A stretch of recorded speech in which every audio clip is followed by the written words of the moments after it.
Welcome back to the Heidelberg Catechism. We have confessed the Father and the Son, and now we come to the third person of the Trinity, the Holy Spirit. The Creed says simply, I believe in the Holy Ghost.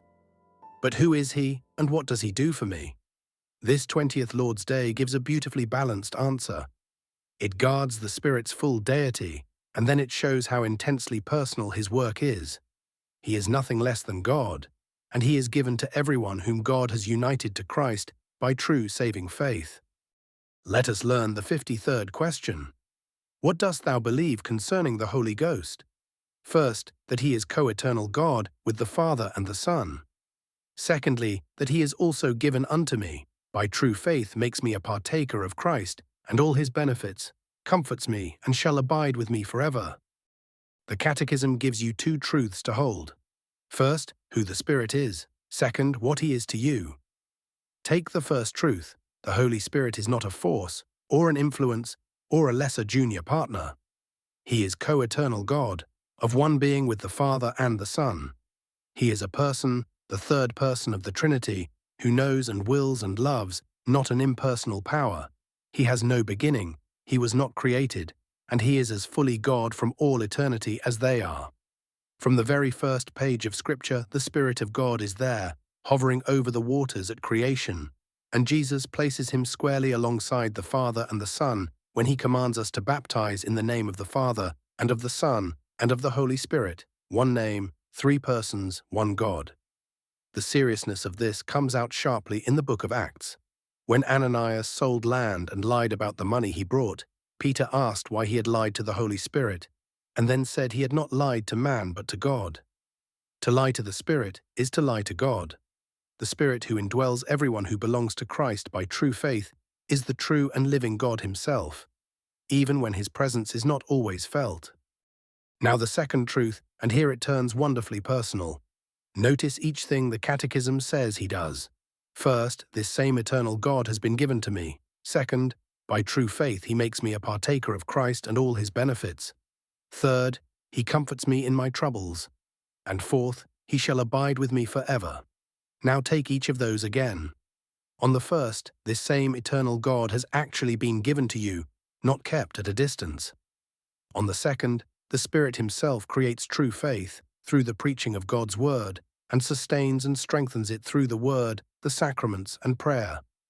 He is the personal bond who joins us to Christ himself, and by the very faith he gives, Christ's perfect obedience is counted as mine, his atoning death secures my forgiveness, and his resurrection brings me new and everlasting life. On the third, that word comfort matters. This is the same comfort the Catechism opened with in its very first question, that I am not my own, but belong body and soul to my faithful Saviour Jesus Christ. The Spirit does not leave you to make peace with God by your own effort. He convicts you of sin and leads you to repentance, but he comforts you by bringing Christ near, your forgiveness, your Father's care, and your living hope, and he steadies you when you cannot steady yourself. And on the fourth, as Jesus promised in John's Gospel, I will ask the Father, and he will give you another helper, to be with you forever. The word helper means one called alongside to advocate and to comfort. Now one thing that runs through all four. In his saving work, the Spirit glorifies Christ. He opens your eyes to Christ and makes you share in all that Christ has accomplished. He does not seek a separate rival glory apart from the Father and the Son, but in all he does, he shares in their one divine glory.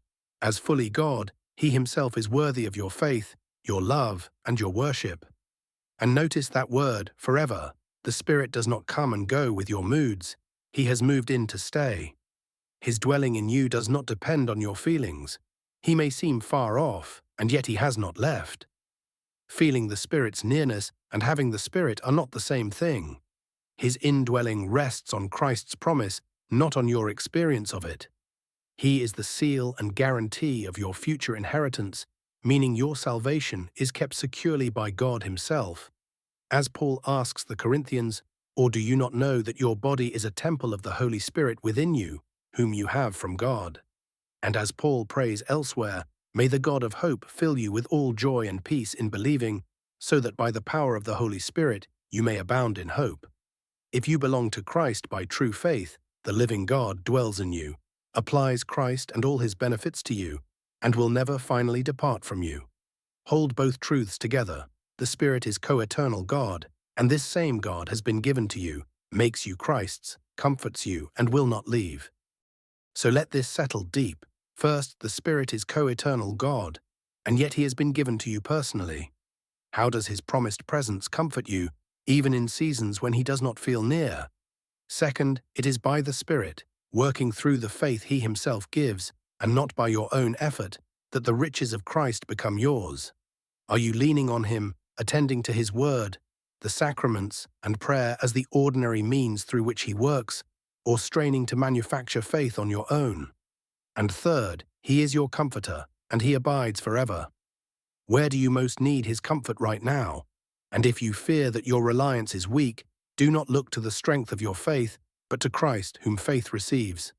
A sincere longing to rely on him may itself be an encouraging evidence of the Spirit's work.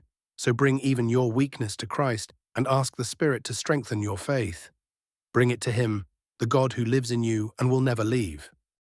The scriptures behind today's lesson are drawn from the book of Genesis, the Gospel of Matthew, the book of Acts, the letters to the Romans, the Corinthians, and the Ephesians, and the Gospel of John, all taken from the English Standard Version. The words of the Catechism come from the 20th Lord's Day, in a traditional public domain English translation. You will find them gathered here on the screen. Thank you for confessing the Spirit of God with us today. He is co-eternal God, given to you, and he abides forever.